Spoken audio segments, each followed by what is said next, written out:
Hello friends, வணக்கம் and welcome to கலந்திஸ் channel. இன்னைக்கு கலந்திஸ் சேனல்ல என்ன வீடியோ அப்படின்னு பாத்தீங்கன்னா பிரெட் புட்டிங் கேக் பண்ண போறோம். அதுவும் வந்து எக்ஸாக்டா பேக்கரியில எல்லாம் எப்படி செய்வாங்களோ அதே மெத்தட்ல அதே இன்கிரிடியன்ஸ் யூஸ் பண்ணி நம்ம இன்னைக்கு செய்ய போறோம். ரொம்ப ஈஸியா வீட்லயே செய்யலாம். நம்ம பேக்கரியில நிறைய சாப்பிட்டுருப்போம். அதாவது பாத்தீங்கன்னா கிரீமே இல்லாம சாஃப்டா பஞ்சு மாதிரி வந்து ஒரு கேக் ரெசிபி சாப்பிட்டுருப்போம். ஸோ சேம் ரெசிபி அவங்க வந்து கிலோ கணக்குல செய்யறது வந்து அவனுக்கு கிராமா நான் கன்வெர்ட் பண்ணி குறைவான அமௌண்ட்ல எப்படி வீட்லயே வந்து ஈஸியா செய்யலாம் அப்படிங்கறத காமிச்சிருக்கேன். ரொம்ப டேஸ்டியான ரெசிபி. இதே மெத்தட்ல இதே இன்கிரிடியன்ஸ் யூஸ் பண்ணி நீங்க ட்ரை பண்ணி பாருங்க. கண்டிப்பா உங்களுக்கு ரொம்ப பிடிக்கும். வாங்க எப்படி செய்யறதுன்னு பார்க்கலாம்.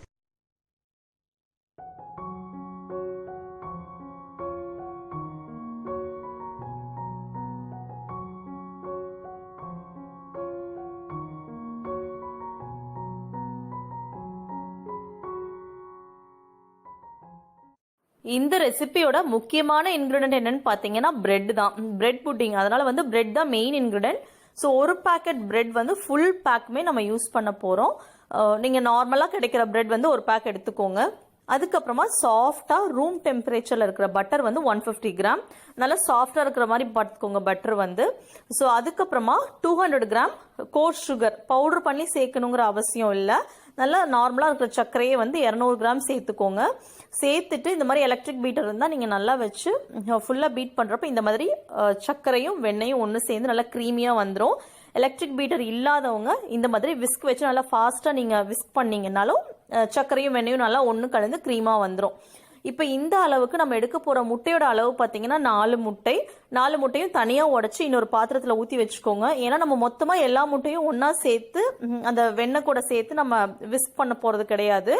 ஒன்று ஒன்றா சேர்த்து தான் நம்ம பீட் பண்ண போகிறோம். ஸோ ஃபஸ்ட்டு ஒரே ஒரு முட்டை எடுத்துக்கிறேன்.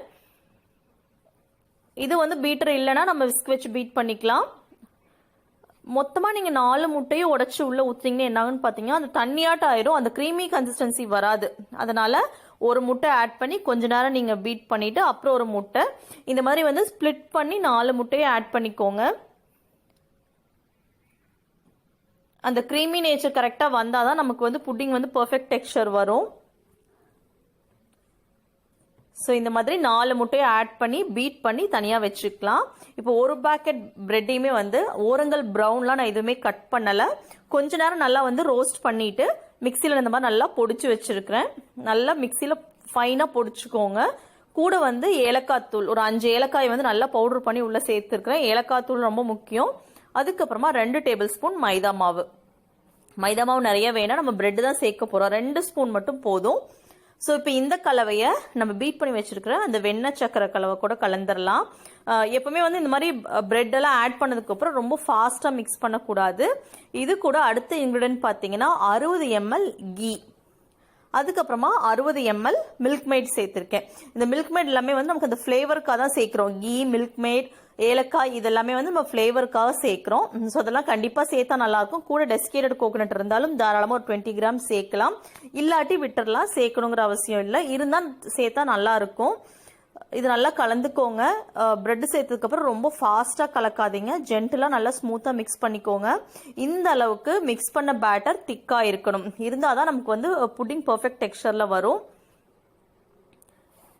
நான் வந்து இன்னைக்கு ஓடிஜியில் தான் பண்ண போகிறேன். பேக்கிங் ட்ரேல உள்ளே வந்து பேப்பர் வச்சு லைன் பண்ணிக்கோங்க. ஓடிஜியில் பண்ணாதவங்க வந்து இதே ப்ரொசீஜர் தான் நம்ம வந்து நீங்கள் ப்ரெஷர் குக்கர்லையோ வேற ஒரு வந்து பாத்திரத்துலையோ வச்சு தாராளமாக குக் பண்ணலாம். நல்லா டேப் பண்ணிவிட்டு 180 டிகிரியில் 10 மினிட்ஸ் வந்து ப்ரீ ஹீட் பண்ணிவிட்டு அதுக்கப்புறமா பேக் பண்ணுங்கள். 35 to 45 மினிட்ஸ் ஆகும். இப்போ நல்லா பேக் ஆயிடுச்சு. நல்லா ஆறுனதுக்கு அப்புறமா நம்ம ட்ரேலேருந்து கீழே கொட்டி நம்ம கட் பண்ணிடலாம்.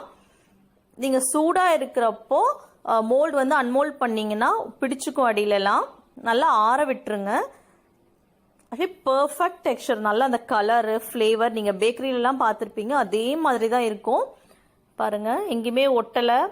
அந்த டெக்ஸ்சருமே வந்து அவ்வளோ நல்லா அந்த கலர் சூப்பராக வந்திருக்கு. ஸோ இப்போ இதை வந்து ஸ்லைஸ் பண்ணிடலாம். அந்த ஏலக்காவோட ஃப்ளேவர் தான் வந்து இதுக்கு ரொம்ப முக்கியம். ஸோ பாருங்க ரொம்ப அப்படி நல்லா சாஃப்டா இருக்கு.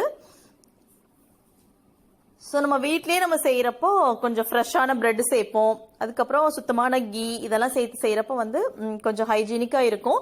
ஸோ வந்து ஈஸியா செய்யக்கூடிய ரெசிபியும் கூட. நம்ம இதை போய் பேக்கரியில வாங்கணுங்கிற அவசியம் இல்லை.